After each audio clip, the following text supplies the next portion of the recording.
Congratulations on your decision to travel abroad during your time at The Ohio State University. Internationalizing your education is an important first step toward a larger global competence. The Office of International Affairs wishes you safe and happy travels. In this section, we'll go over a pre-departure checklist that pays particular attention to matters of health and safety abroad. In this module, you will learn about important first steps regarding your travel documents, useful country-specific resources provided by the U.S. Department of State and the Centers for Disease Control, among others, how and where to arrange an international travel consultation, and the reasons why this is so critical to your overall well-being abroad, managing pre-existing conditions, and good strategies for staying well, using the International Supplemental Health Insurance and its many resources. We will refer often to the supplemental insurance you will have throughout this module, and please notice that an entire section at the end should address your basic questions about it. Let's get started. All international travel requires that you have a valid passport. To be considered valid, a passport typically needs to have at least 6 months validity past a traveler's return date and at least 2 blank pages. If your passport does not meet these basic requirements, you'll likely need to take action. Please be in touch with the Office of International Affairs or your program's organizer if you're unsure. Once you have your valid passport in hand, be sure to make plenty of clear copies of the picture or data page of your passport. A clear copy is one that allows you to read all the information on the pages. It's a good idea to travel with a copy of your passport. Although the original will be required for all official travel and immigration purposes, there are occasional and very specific circumstances where a copy can be used. Additionally, a copy can sometimes expedite the replacement of a lost or stolen passport. Please remember, though, that the copy contains all the same sensitive information that the original does, so you'll need to show great care with the copy as well. Your passport should always be kept in a secure location, in a travel wallet or belt, in a hostel or hotel safe, in an inner pocket, or under your clothes. If lost, passports generally must be replaced by a visit to the nearest embassy or consulate of the issuing country. There's a link to the process for replacing a lost or stolen U.S. passport in the resources section for this orientation. We advise care with passports so you never need to access that information. Sometimes a passport isn't enough to get you where you're going. Some countries require certain travelers to apply for a visa. A visa is an endorsement in your passport that allows you to enter, to transit, and to remain in a country. Whether or not you need a visa depends on your nationality, your host country, the purpose of your travel, and the length of time you'll be there, among other factors. Some visas require a lengthy application process, so make sure that you're researching what you need well in advance of departure. The Office of International Affairs frequently partners with a visa processing service. They're a great resource for travelers with questions. Once you've received your visa, if necessary, please make sure to make a copy of it and store that copy in a secure location. A good traveler is a prepared traveler. You can and should begin researching your host country as early as possible, and there are a number of reputable resources available to get you started. The U.S. Department of State has a range of resources available to the general public on its website, travel.state.gov. Prior to departure, it's a great idea to learn more about your destination using their travel advisories and country information pages. The U.S. Department of State issues a travel advisory for each country of the world. Each travel advisory uses 4 standard levels of advice to describe potential risks and provide clear actions travelers should take to help ensure their safety while abroad. In addition to assigning an overall advisory level for each country, the travel advisory may contain additional details on regions, cities, or neighborhoods where the travel advisory level is much higher. It's possible for countries assigned a Level 1 travel advisory to still contain locations that travelers should avoid altogether. If a country or location has a travel advisory of 3 or 4, it will be included in Ohio State's risk-designated travel scale. Travel to Level 4 advisory locations is strictly prohibited without prior approval. Travel to Level 3 advisory locations may be permitted upon review by the International Travel Policy Committee.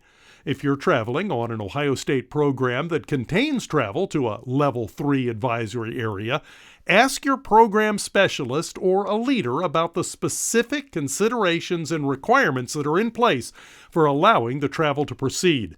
Unless it's reviewed and approved, travel to Level 3 advisory areas should not be undertaken. Countries with travel advisories at levels 2 through 4 will contain a key of specific risk indicators at the top of the advisory, indicating why the higher level was assigned. The advisory will then contain an explanation of the reason a particular risk indicator was assigned and important information travelers can use to reduce their exposure to the indicated risk. Below the content of the travel advisory, each country information page will have additional information travelers should be fully aware of. Travelers should open and read each of these additional sections. The content is focused on health, safety, and security, so it will address issues such as crime and disease. The aim of this information is not to scare travelers, but to raise awareness and provide guidance for healthy and safe travel. The Safety and Security section will contain more detail on specific locations or activities that travelers should be aware of. The Local Laws and Special Circumstances section contains information on local laws that may be very different from those in the U.S., but which you will be subject to as a traveler to that country.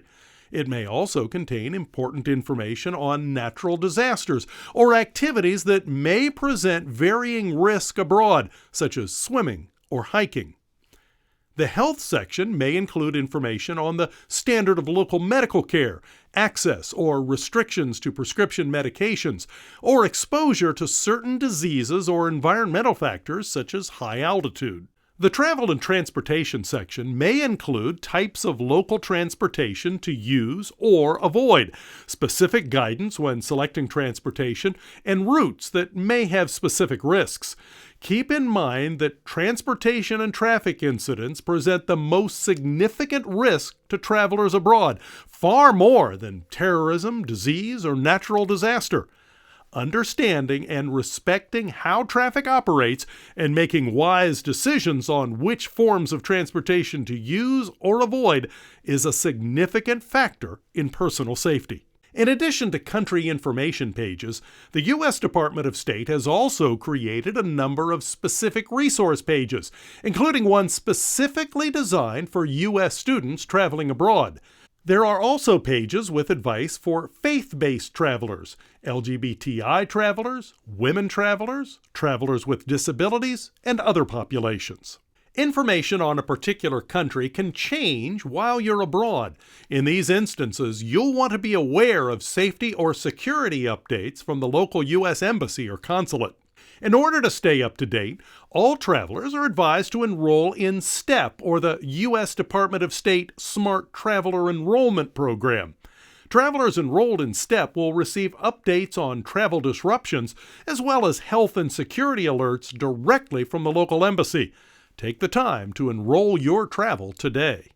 The Centers for Disease Control also offers an entire section of its website to international travel and to information about specific destinations.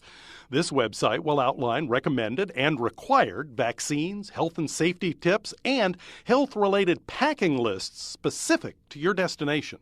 The Office of International Affairs strongly recommends that all travelers schedule an international travel appointment with a healthcare professional at least one full semester before departure. This appointment is intended to help you assess any and all health issues relevant to your overseas experience, including vaccinations and boosters. We encourage you to take this appointment seriously and to schedule it as early in your pre-departure planning as possible. As Ohio State students, you're encouraged to take advantage of the travel clinic located at the Will Student Health Center. Students may schedule an appointment online via MyBuckMD connection or by calling 614-292-4321. Please specify that you're scheduling a travel consultation. If you're not local to the Columbus campus, the International Society of Travel Medicine offers a searchable listing of its member clinics by state on its website. Wherever you make your appointment, make sure that the healthcare provider with whom you'll be meeting has the following facts in advance: your specific destination, duration of your time abroad, expected activities, your immunization record, a complete list of your medications, prescription and over-the-counter, and your complete medical history. Having these details in advance will help your healthcare provider to give you the most complete and specific consultation. Additionally, you might want to talk to your healthcare provider about the following topics as they apply to you. Only a healthcare provider can advise you on what vaccines or boosters you should get prior to traveling abroad. Please keep in mind that some vaccines are given in a sequence, and the full sequence can take several months. Plan ahead as much as possible. Occasionally, students travel to countries that require proof of certain vaccinations in order to enter the country. Please refer to the country-specific information provided by the U.S. Department of State and the Centers for Disease Control in consultation with your healthcare provider to see if this requirement applies to you. If you're currently taking prescription medication, it is critically important that you continue to do so according to your doctor's instructions for the full duration of your time abroad. Some helpful tips for traveling with prescription medications include: when possible, take enough to last for the full duration of your time abroad, plus an additional 10 days. Leave all prescription medication in its original packaging. Ask your prescribing physician to draft a short note indicating that you're a patient in his or her care and that you're traveling with this medication under instructions. This note should include details such as the medication's generic and brand names, the dosage, and the amount you'll be traveling with. Keep this note with these medications for the full duration of your time abroad. Pack all prescription medication and the notes that go with them in your carry-on and not in your checked luggage. It's important to realize sooner rather than later that some medications that are prescribed in the U.S. are not legal in other countries. Similarly, some prescriptions cannot be filled in large quantities because of U.S. law. You can begin researching how to travel with your prescription medication on the GeoBlue Students website. It's also worth noting that not all over-the-counter medication available in the U.S. is readily available overseas. If you take something regularly, it might be a good idea to pack some for your travels as well. Sometimes, however, these medications are not available overseas because they're not legal. So, do make sure to do your homework before you pack your bags. An increasing number of students are traveling with restricted diets, which include but are certainly not limited to vegetarian, vegan, kosher, halal, or allergies to gluten, nuts, lactose, or shellfish. It's important to start thinking about how to travel with restricted diets and to start developing strategies for staying healthy. Accommodations abroad may be harder to come by than in the U.S. Start preparing now. Learn related vocabulary in the language of the host country because it's important to be able to navigate menus and ingredient lists. Companies like Select Wisely and Brokerfish sell translation cards for a range of diets and allergies that can speak for you. Remember that you may need to communicate these dietary needs to the airline and/or to an in-country provider. Make sure to discuss your full medical history with your healthcare provider prior to departure. It's critically important to think about how to manage your health in your particular host country, how you might be impacted by your condition in the familiar setting of the U.S. may be very different from how you're impacted once overseas and in a completely new environment with new people, new foods, new cultural cues, and a new daily routine. Even under the best of circumstances, international travel can cause anxiety, jet lag, gastrointestinal distress, and fatigue. Students with pre-existing conditions can find their symptoms aggravated by all this newness.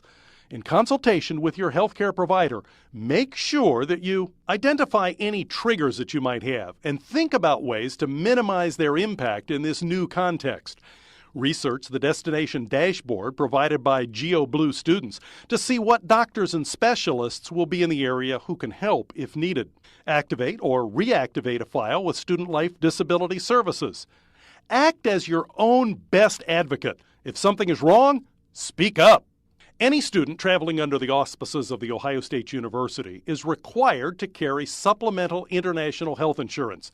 Students traveling on programs offered by the Office of International Affairs will be enrolled in this insurance automatically. Students traveling independently with student organizations or with units outside the Office of International Affairs should visit the OIA website in order to begin the application process. Anyone with questions about this process should contact the International Risk Manager. This international insurance is a supplement to and not a replacement for your primary health insurance. GeoBlue provides a comprehensive range of services to those covered by their policies. Once you've received your insurance card via email, please make sure to log in at geobluestudents.com using your name and unique certificate number.